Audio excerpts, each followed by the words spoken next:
Assalamualaikum warahmatullahi wabarakatuh. Halo, apa kabar semuanya? Selamat datang di kelas Reni Respita. Terima kasih telah mengklik video ini. Semoga video ini bisa bermanfaat untuk saudara.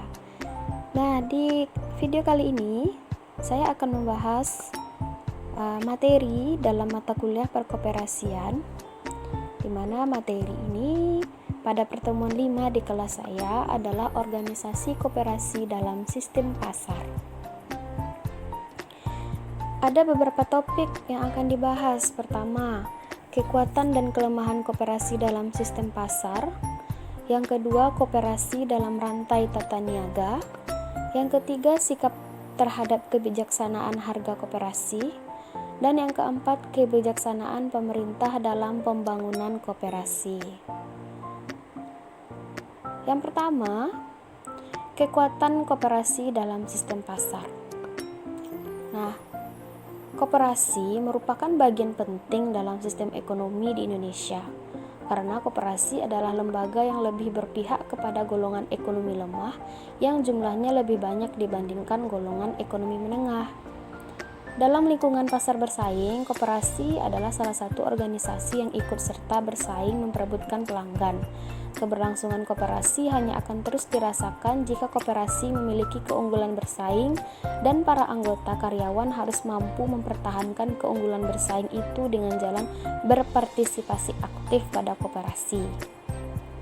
Nah, potensi koperasi dalam sistem pasar menghendaki dan merencanakan dalam tiap usahanya untuk memperoleh keuntungan maksimal, sehingga perusahaan dapat memperoleh laba atau sisa hasil usaha yang mampu mengadakan cadangan-cadangan guna pengembangan usaha selanjutnya. Kekuatan-kekuatan potensi yang dimiliki perusahaan ideal adalah kekuatan yang berhubungan dengan adanya unsur-unsur skala ekonomi, mempunyai tawar-menawar dalam pemasaran, pemanfaatan keterkaitan pasar dan biaya transaksi. Skala ekonomi diperoleh dengan mengantisipasi tingkat penjualan yang cocok dengan meminimumkan skala efisien bargaining positif di pasar, ditempuh agar dalam persaingan pasar biasa dipertahankan harga jual barang dengan memperhatikan gerak para pesaingnya. Nah, agar perusahaan mampu bersaing, perusahaan itu harus melakukan orientasi pasar agar mampu unggul bersaing di dalam persaingan pasar. Nah, agar koperasi ini dapat bersaing dan bertahan di dalam organisasi pasar, maka memiliki kekuatan-kekuatan, di antaranya yang pertama,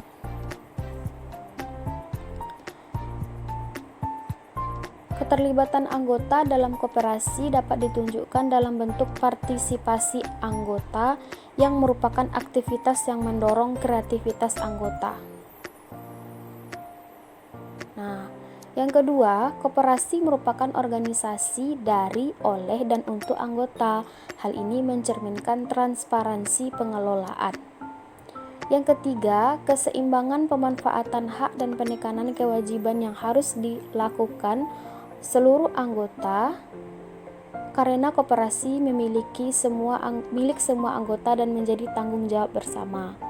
Yang keempat, anggota yang terhimpun merupakan konsumen yang potensial sekaligus sebagai produsen potensial. Jadi dibandingkan dengan badan usaha yang lain, apakah itu CV, firma, PT, dan lain-lain, koperasi ini memiliki karakteristik khusus yang tidak dimiliki oleh bentuk badan usaha yang lain yang menjadi kekuatannya dalam organisasi pasar. Sesuai dengan prinsip-prinsip yang dianut oleh koperasi, ingat tujuannya adalah untuk kesejahteraan anggotanya. Jadi terlihat ada keterlibatan di sana sehingga mendorong kreativitas dan aktivitas anggota karena merupakan tanggung jawabnya dalam koperasi tersebut. Karena nanti juga hasilnya akan dirasakan oleh anggota tersebut, sehingga ini menjadi kekuatan dalam koperasi tersebut untuk tetap bertahan dan bersaing dalam organisasi pasar. Namun, karena prinsip-prinsipnya itu juga, maka ada kelemahan dalam struktur permodalan dalam koperasi. Jadi sebenarnya kenapa koperasi di Indonesia ini sulit berkembang itu bisa disebabkan karena modal dan sumber daya manusia yang mengelolanya yang belum bagus sebenarnya. Itu makanya masih terhambat perkembangan koperasi di Indonesia. Jadi kita lihat dulu apa saja sih kelemahan koperasi dalam sistem pasar. Yang pertama, prinsip keanggotaan bersifat terbuka dan sukarela. Hal ini melemahkan struktur permodalan dalam jangka panjang sebab jika perusahaan koperasi tidak mampu melayani kepentingan anggota, ia bisa keluar dari keanggotaan koperasi. Nah, konsekuensinya modal yang tertanam dalam koperasi harus dikembalikan.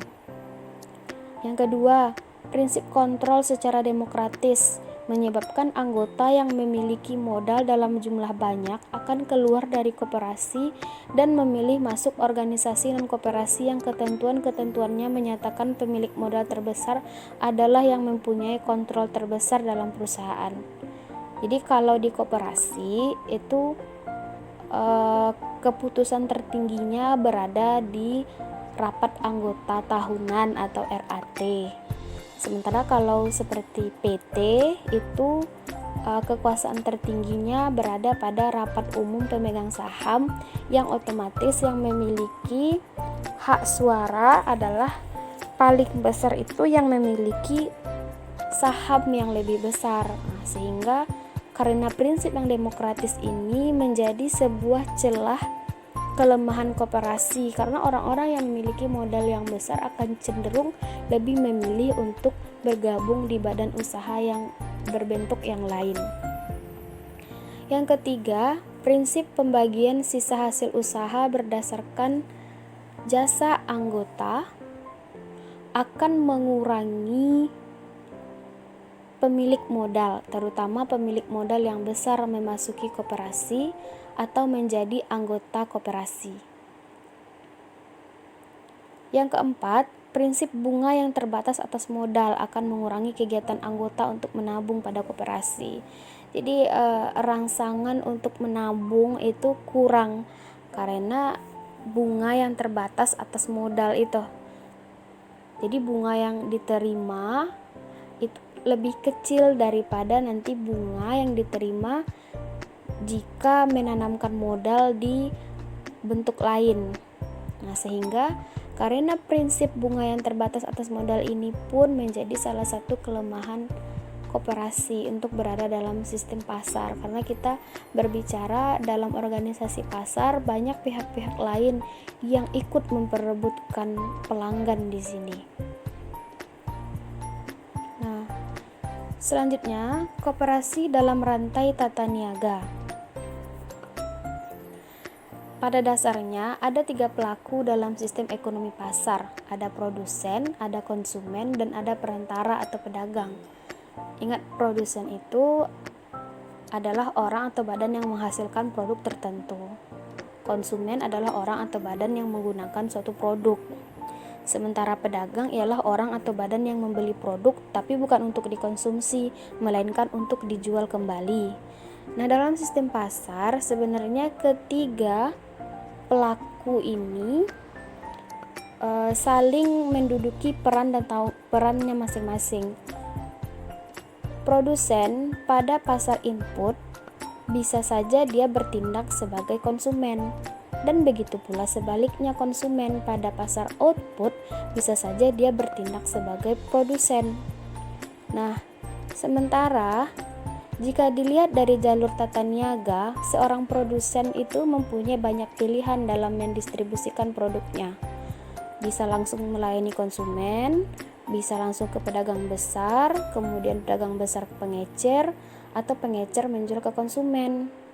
Atau produsen bisa mempunyai agen penjualan, atau produsen menjual ke pengecer secara langsung. Atau yang terakhir, produsen itu bisa saja mempunyai agen penjualan yang melayani konsumen akhir. Nah, jadi bila dilihat dari sudut pandang koperasi, bila koperasi dimasukkan dalam analisis rantai tata niaga, maka jika seorang produsen itu mempunyai 3 alternatif yang mungkin dipilih. Produsen itu bisa saja menjual langsung ke konsumen, atau menjual ke pedagang, atau yang ketiga menjual ke koperasi. Nah, dalam hal ini produsen akan memilih alternatif yang dapat memberikan kelebihan yang paling besar, tentu untuk memaksimumkan laba. Jika produsen telah menjual beberapa dari produknya lewat perantara, koperasi harus memberikan paling sedikit keunggulan yang sama dengan keunggulan yang diberikan pedagang agar koperasi menjadi alternatif yang dipilih oleh produsen. Ya. Jadi, jika koperasi ingin bersaing atau dapat bertahan dalam keadaan seperti itu, maka koperasi itu harus memiliki keunggulan yang sama dengan keunggulan yang diberikan pedagang. Bisa saja dari segi harganya. Nah, bagi seorang konsumen yang akan membeli barang-barangnya, dia juga punya 3 alternatif. Yang pertama, apakah membeli dari produsen langsung, yang kedua mengontrak dari pedagang, atau yang ketiga membeli dari koperasi. Nah, dalam hal ini keputusan buat seorang anggota potensial suatu koperasi konsumen pada prinsipnya akan sama dengan produsen tadi yang berpikir akankah produknya dijual di koperasi. Seorang konsumen yang rasional akan membeli kepada koperasi jika koperasi memberikan paling tidak keunggulan sama dengan keunggulan yang diberikan para pedagang. Nah, ini juga bisa berkaitan dengan harga, kualitas, mutu dari produk yang diperdagangkan tersebut. Koperasi bisa bertahan atau bisa bersaing dalam organisasi pasar tersebut jika mampu memiliki keunggulan paling tidak harus sama dengan perusahaan-perusahaan yang lain. Kemudian, bila seorang produsen membutuhkan beberapa input untuk keperluan produksinya, alternatif yang dipilih yang pertama menyediakan input oleh dirinya sendiri, yang kedua membeli input dari produsen input, yang ketiga mengontrak dengan pedagang input atau berdagang dengan sebuah koperasi. Jadi ada pilihan-pilihan yang akhirnya apa hal yang menyebabkan pilihan tersebut jatuh kepada sebuah koperasi. Nah, apa yang dideskripsikan di atas sebenarnya hanyalah rantai tata niaga yang dimulai dari pemilik faktor produksi dan berakhir pada konsumen. Pada setiap tingkat dari jalur tersebut dapat didirikan koperasi. Seperti yang sudah dijelaskan, ada berbagai jenis koperasi dan berbagai tingkatan koperasi. Dari posisi tertentu dari rantai tata niaga, seorang produsen dapat berintegrasi vertikal dengan mundur, menginternalizing pedagang input atau bahkan produsen input. Atau perusahaan dapat berintegrasi maju dengan menginternalizing distributor produk merek, misalnya pedagang besar atau bahkan pengecer. Produsen yang berintegrasi maju dapat mendirikan koperasi yang beroperasi sebagai pedagang besar atau bahkan pengecer-pengecer yang mempunyai tokoh-tokohnya sendiri.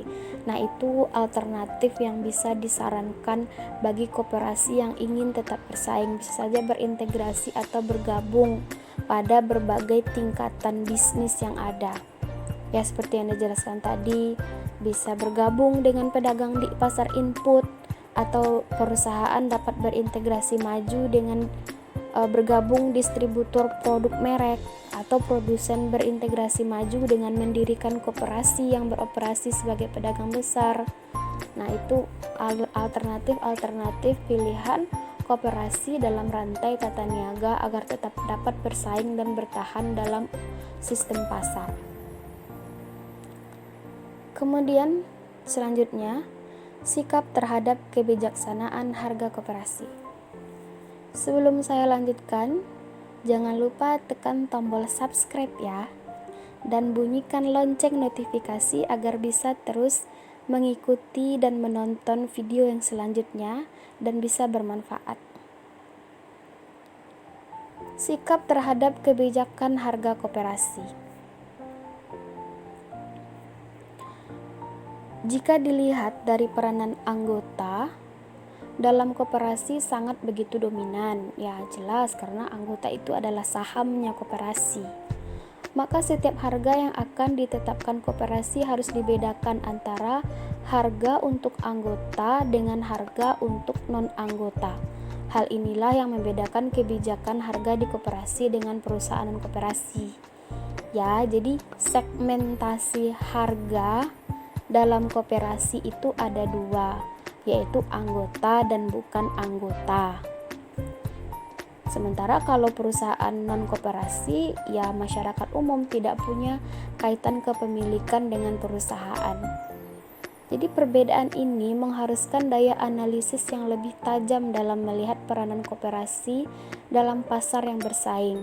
Pada koperasi yang mampu menyatukan unit-unit usaha pada industri hulu sampai dengan industri hilir melalui integrasi vertikal umumnya mempunyai anggota yang cukup banyak, terutama anggota-anggota di tingkat koperasi primer.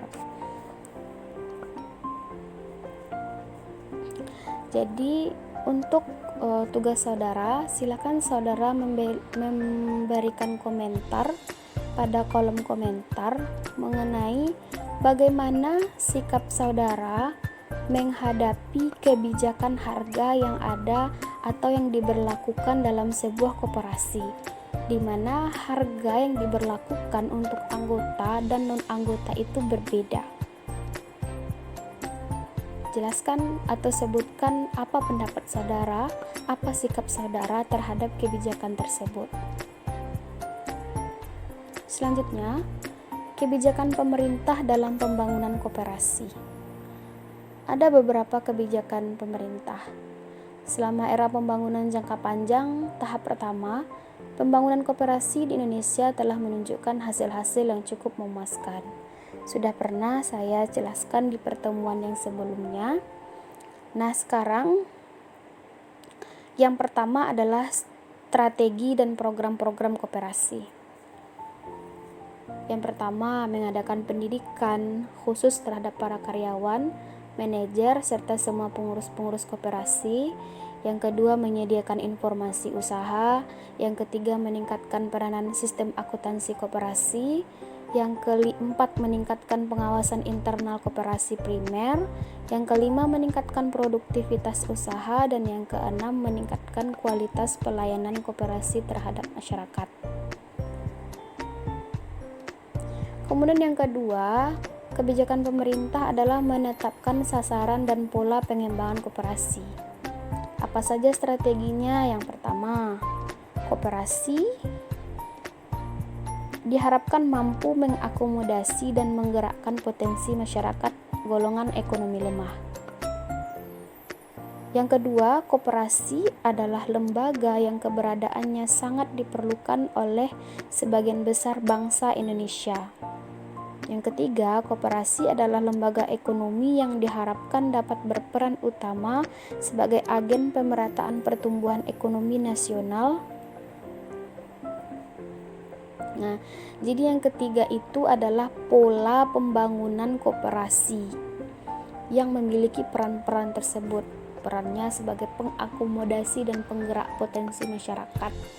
Jelas karena ini berangkat atau bergerak dari bawah sekali, mulai dari koperasi primer yang anggotanya hanya 20 orang sampai nanti berkembang menjadi banyak koperasi dan bergabung menjadi koperasi gabungan. Yang kedua, koperasi itu juga berperan sebagai lembaga yang sangat diperlukan. Yang ketiga, berperan sebagai agen pemerataan pertumbuhan ekonomi nasional.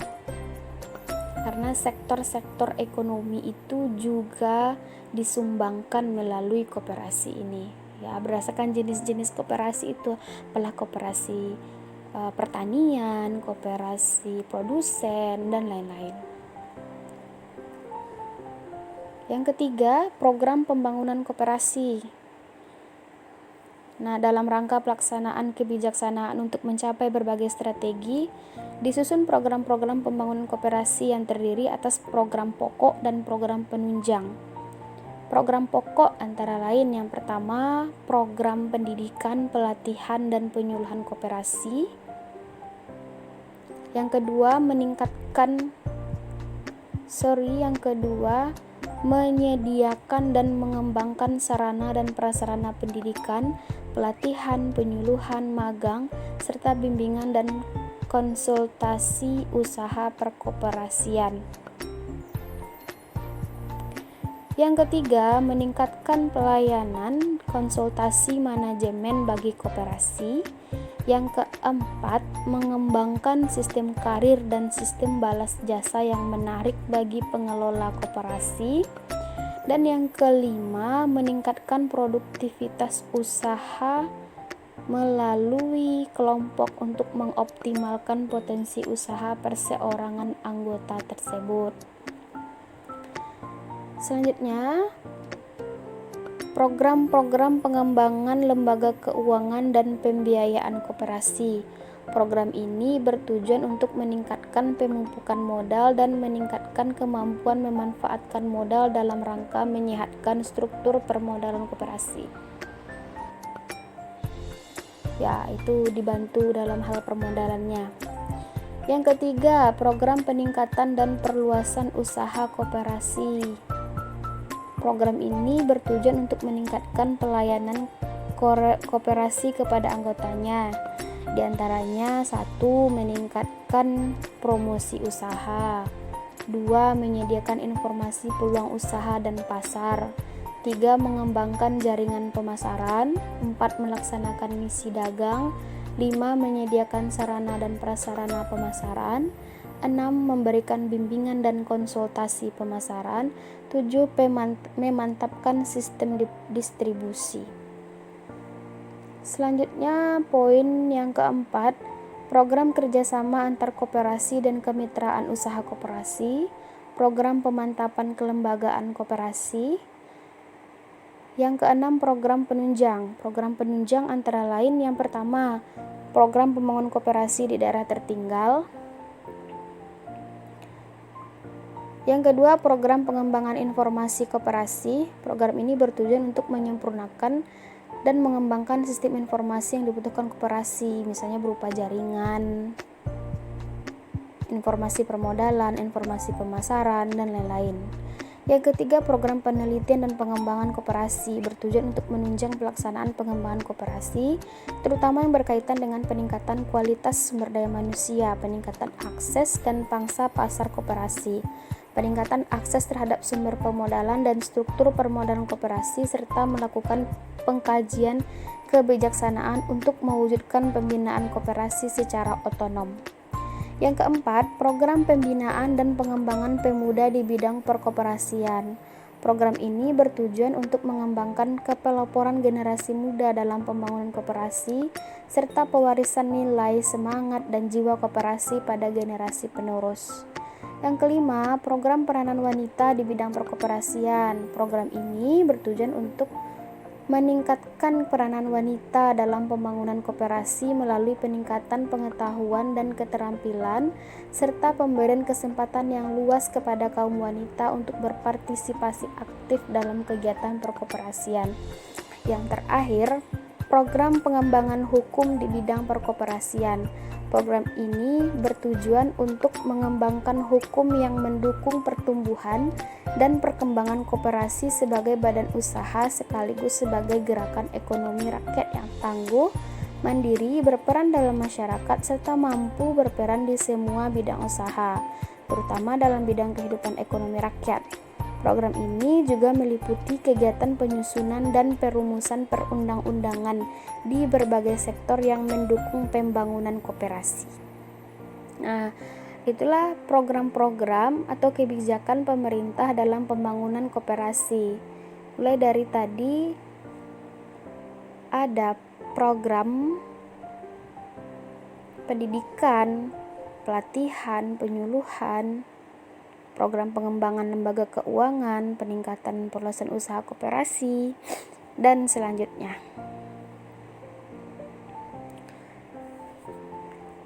Baiklah, sekian dari saya untuk materi pada pertemuan yang kelima ini.